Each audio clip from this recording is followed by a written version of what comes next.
Baik, perkenalkan nama saya Apriana JK, NIM 180303176. Saya mahasiswa Sosiologi, Fakultas Ilmu Sosial dan Ilmu Politik, Universitas Nusa Cendana Kupang. Baik, dalam video kali ini saya akan menjelaskan tentang perwujudan dalam penelitian kualitatif. Dalam melakukan penelitian, pasti ada hal yang harus tercapai atau terwujud, sehingga harus ada usaha dan kerja keras agar tujuan tercapai. Dalam penelitian kualitatif, penting untuk membahas asumsi, keyakinan, dan nilai-nilai yang menginformasikan cara memaknai topik penelitian. Mengklaim netralitas nilai akan menjadi tidak jujur secara intelektual, karena sebagai manusia kita memiliki nilai, dan jika kita menjadi benar-benar netral dan tidak memiliki nilai, kepercayaan, atau asumsi, kita dapat mengatakan bahwa kita akan menjadi robot.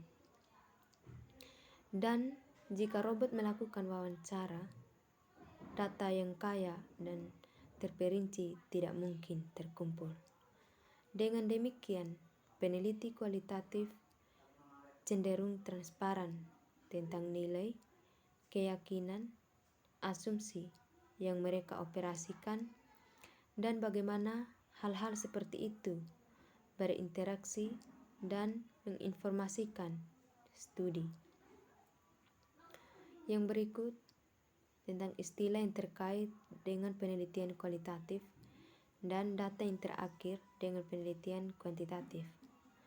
Karena peneliti kuantitatif bekerja dalam mengukur, menangkap, dan memprediksi kebenaran jauh melampaui tingkat kebetulan.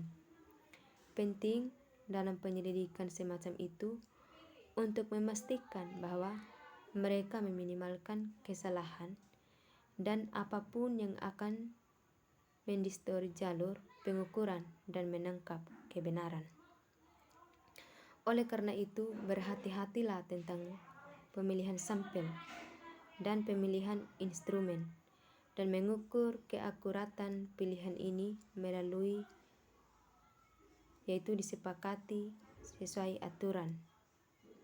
Setiap distorsi dalam penerapan aturan ini dapat menyebabkan kemiringan data dan dapat mencerminkan bias yang akan mencegah penelitian mencapai tujuannya. Namun, karena peneliti kualitatif berada dalam bisnis untuk memahami, mengintegrasi atau mendestruksi banyak kebenaran, harus berkembang untuk mendapatkan pemahaman yang mendalam, kaya dan tebal, yang terkubur dalam detail kontekstual, struktur sosial, wacana.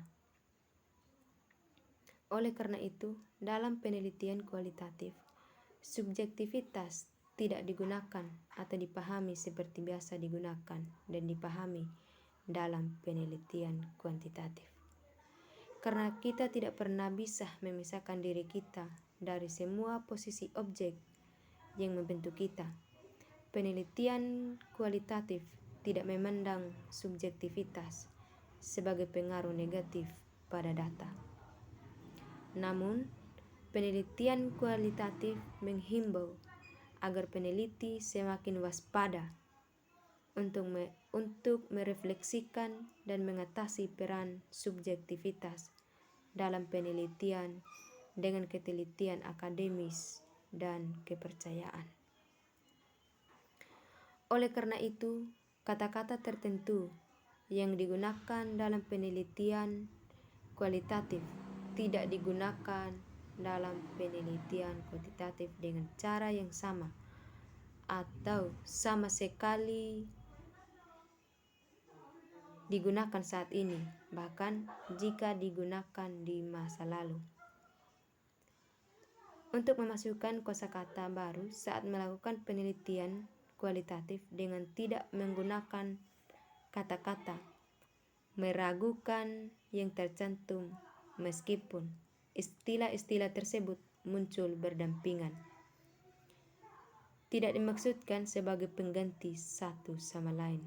Sebaliknya, kata-kata di sisi kanan adalah kata-kata yang umum digunakan dalam penelitian kualitatif. Konseptualisasi penelitian kualitatif memikirkan tujuan penelitian tidak bisa mendapatkan bertele-tele dan kemungkinan bisa terdengar seperti sedikit roll-on kalimat. Beberapa hal yang perlu diperhatikan saat mempertimbangkan tujuan penelitian yang sejalan dengan inquiry kualitatif adalah bingkai tujuan penelitian dengan cara yang mengundang banyak kemungkinan sebagai jawaban potensial untuk tujuan penelitian dan bukan satu kemungkinan jawaban. Misalnya, jika menulis tujuan penelitian sebagai tujuan dari penelitian ini adalah untuk mengeksplorasi apakah penggunaan pada ruang kelas mempengaruhi pengalaman belajar, telah membatasi diri pada kemungkinan jawaban yang terbatas. Tujuan penelitian seperti ini, seseorang hanya akan mengundang dua kemungkinan jawaban di akhir penilaian. Jawaban tersebut akan terbatas pada IPAD di ruang kelas perguruan tinggi yang mempengaruhi pengalaman belajar atau tidak mempengaruhi pengalaman belajar. Pembingkaian semacam ini tidak kondusif untuk penyelidikan yang mendalam. Auguste Comte membahas positivisme di luar menggunakan istilah matematika untuk memahami pola sosial perilaku manusia melalui observasi, eksperimen, dan perbandingan. Jadi, jikalau dikatakan bahwa kucing punya 4 kaki, itu bisa dibuktikan selama bisa menghitung kakinya. Untuk perilaku manusia yang lebih abstrak, verifikasi diturunkan ke indera kita dan dengan hati-hati, dan seterusnya. Positivisme menjadi sangat bergantung pada fungsi matematika dan beroperasi di bawah asumsi bahwa pengetahuan ilmiah empiris, akurat, dan pasti. Cara berpikir ini menciptakan biner buatan antara penelitian yang netral, nilai yang didorong oleh nilai ketika tidak ada acara jelas untuk benar-benar menarik dari antara gagasan semacam itu. Tentang dogma, tentang pendekatan positivis untuk konstruksi pengetahuan ilmiah. Ketidakpastian dalam pengetahuan ilmiah sambil mempelajari artikel subatomik dan gerakannya. Memposisikan sains sebagai usaha yang berantakan, alih-alih tanpa rapi, nasional dan absolut. Maka menyerukan untuk mengidentifikasi nilai dari apa yang mungkin tampak berantakan, kacau, atau ceroboh. Karena itu mungkin mengarah pada penemuan ilmiah yang kritis.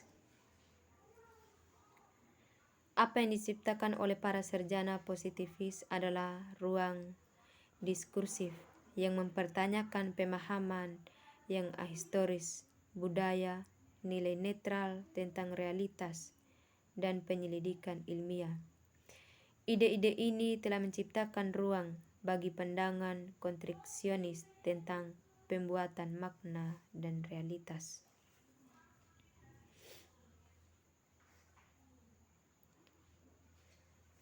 Baik, demikian penjelasan singkat dari saya tentang materi yang saya jelaskan pada kesempatan ini, yaitu perwujudan dalam penelitian kualitatif.